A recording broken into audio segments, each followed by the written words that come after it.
Will see the Right Honourable David Cameron, Prime Minister of the United Kingdom of Great Britain and Northern Ireland. Madam Vice President, this year we face extraordinary tests of our values and our resolve. In responding to the aggression against one of our member states, the Ukraine, in seeking peace in the Middle East, in dealing with the terrifying spread of the Ebola virus in West Africa, and in overcoming what I want to focus on today, which is the mortal threat we all face from the rise of ISIL in Syria and Iraq. Al-Zor is a province in eastern Syria, home to the Al-Shatat tribe. It was captured by ISIL last month. 700 tribesmen were executed, many were beheaded. The vast majority were civilians, Muslims, who refused to take an oath of allegiance to ISIL's sick extremist worldview, and who paid for this with their lives. They are not alone. Across Syria and northern Iraq, thousands have suffered the same fate. Muslims, both Sunni and Shia, Christians, Yazidis, people of every faith and none. ISIL is not a problem restricted to just one region. It has murderous plans to expand its borders well beyond Iraq and Syria, and to carry out terrorist atrocities right across the world. It is recruiting new fighters from all over the world.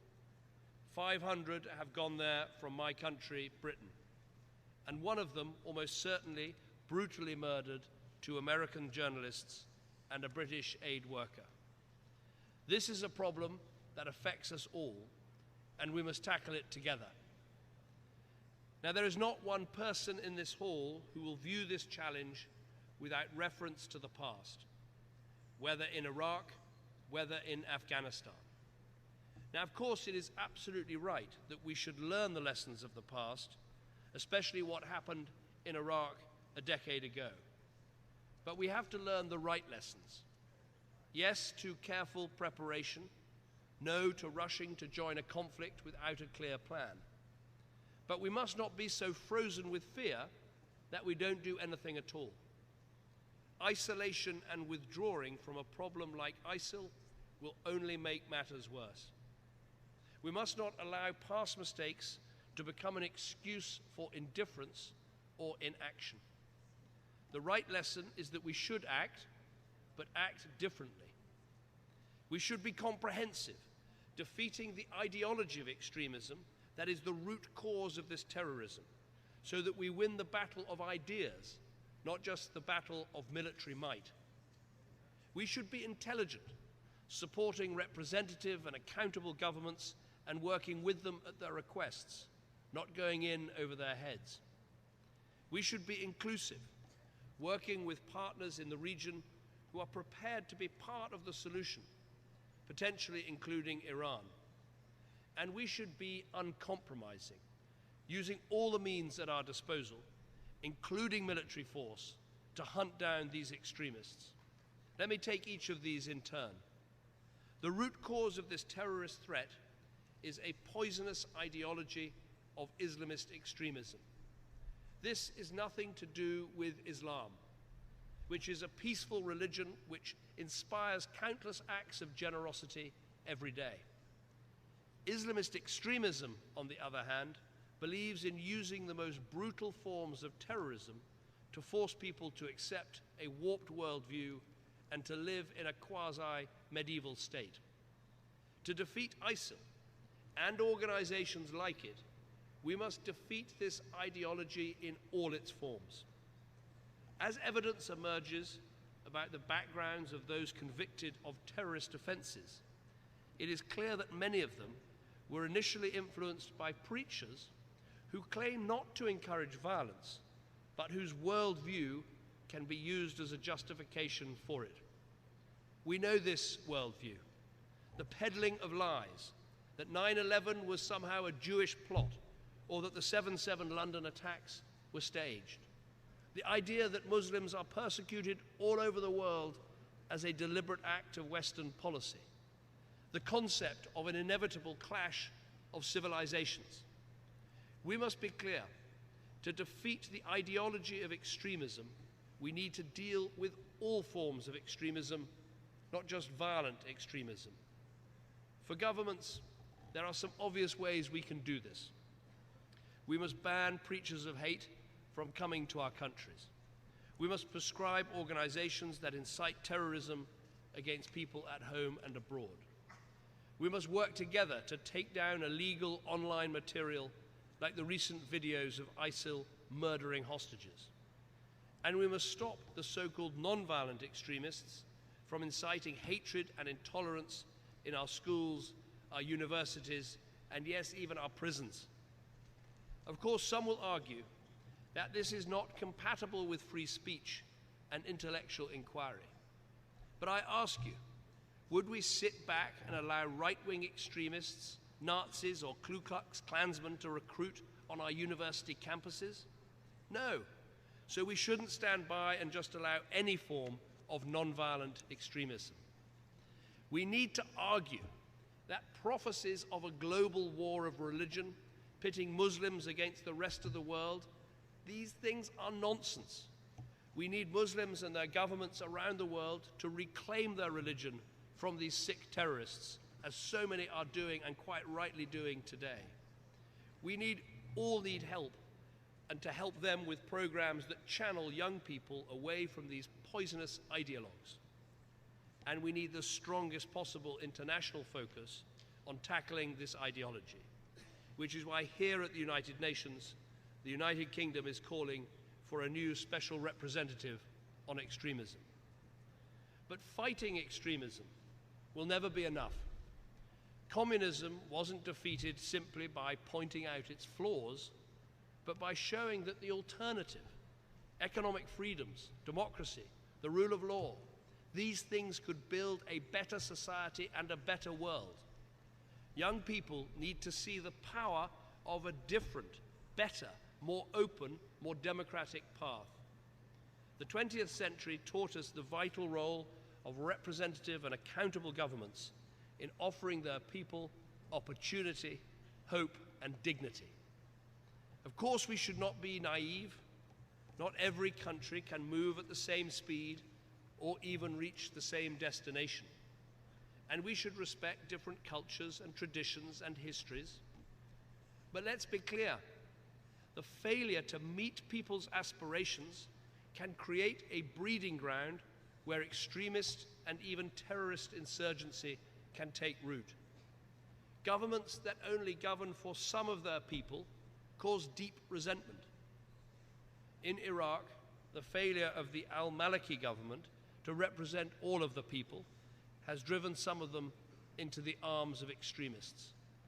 Too often, people have been faced with a false choice between an autocratic and unrepresentative government on the one hand, or a brutal insurgency with religion misused as its rallying call on the other. To combat this, we must support the building blocks of free and open societies.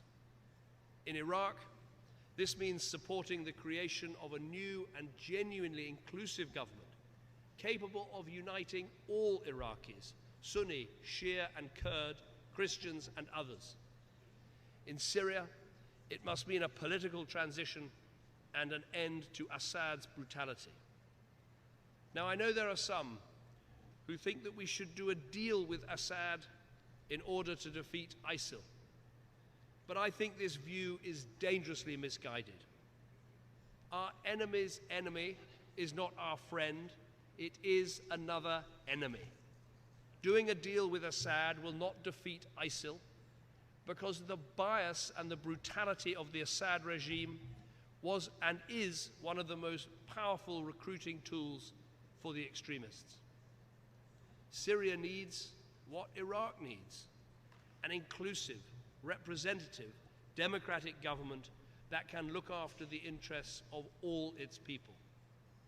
So to those who have backed Assad or have stood on the sidelines, I would say this: we are ready to join with you in a new political effort to secure a representative and accountable government in Damascus that can take the fight to ISIL. But it is simply not credible for Assad to lead such a government, although we are prepared to look at every practical option to find a way forward. Third, we must be inclusive, engaging the widest possible coalition of countries in this international effort. ISIL is a threat to us all, but the greatest threat is to the region. It is very welcome that a number of Arab countries have already taken part in the action to degrade ISIL. They have shown courage and leadership. Iran should also be given the chance to show it can be part of the solution, not part of the problem. Earlier today, I met with President Rouhani. We have severe disagreements. Iran's support for terrorist organizations, its nuclear program, its treatment of its people, all these need to change. But Iran's leaders could help in defeating the threat from ISIL. They could help secure a more stable, inclusive Iraq and a more stable and inclusive Syria. And if they are prepared to do this, then we should welcome their engagement. Finally, when the safety and security of our people is at stake, we must be uncompromising in our response. That starts at home. For our part in the United Kingdom, we are introducing new powers to strengthen our ability to seize passports and stop suspects from traveling, to allow us to strip British identity from dual nationals and temporarily prevent some British nationals getting back into our country, to ensure that airlines comply with our no-fly lists and security screening requirements, and to enable our police and our security services to apply for stronger locational constraints on those in the UK who pose a risk. Here at the United Nations, we have led a Security Council resolution to disrupt the flows of finance to ISIL, to sanction those who are seeking to recruit to ISIL, and to encourage countries to do all they can to prevent foreign fighters joining the extremist cause. But what about the role of our military? I don't believe that this threat of Islamist extremism will best be solved by Western ground troops directly trying to pacify or reconstruct Middle Eastern or African countries, but pursuing an intelligent and comprehensive approach should include a place for our military. Our military can support the enormous humanitarian efforts that are necessary, as our Royal Air Force did, helping the millions of people who fled from ISIL. And we should, together, do more to build the capability of the legitimate authorities that are fighting the extremists. This can mean training, equipping, and advising, providing technology and the other assets necessary for success. Whether it is supporting action against Boko Haram in Nigeria, against Al-Shabaab in Somalia, against Ansar al-Sharia in Libya, or against Al-Qaeda in Yemen, it is right to help those who are fighting on the front line for their societies and for their countries and for their freedom. Along with our European partners, we've already been supplying equipment directly to Kurdish forces. We are strengthening the resilience of military forces in neighboring Lebanon and Jordan.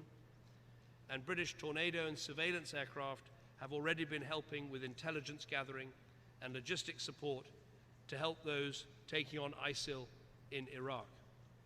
We now have a substantial international coalition in place, including Arab nations, committed to confronting and defeating ISIL. We have a comprehensive strategy to do that, with the political, diplomatic, humanitarian, and military components that it needs to succeed over time. The UN Security Council has now received a clear request from the Iraqi government to support it in its military action against ISIL. So we have a clear basis in international law for action, and we have a need to act in our own national interest to protect our people and our society. So it is right that Britain should now move to a new phase of action. I am therefore recalling the British Parliament on Friday to secure approval for the United Kingdom to take part in international airstrikes against ISIL in Iraq. My message today is simple. We are facing an evil against which the whole of the world should unite. And as ever, in the cause of freedom, democracy and justice, Britain will play its part. Thank you.